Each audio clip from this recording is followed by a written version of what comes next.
madaxweynaha Soomaaliland Muuse Bixi Cabdi maalin horena waan u sheegnay saxaafad ahaan degmada yare Boqodle war laba saacadood wallahi inaan dagaal ka dhacayne ceebta ka gilgilo oo madaxweynayaashii hore ee ka horeeyay ninba meel buu soo ayuu nabadiya ama ku soo qabtay adiga degmada yare Boqodle ku hortaal Muuse waqti baad la kulantay military baad u hayd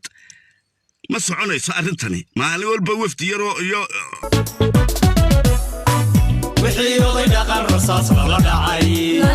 رصاص لا داعي وحي يقول لسان كنتار كتل داعي كتل داعي كي دمبيجي بعدين كو داعي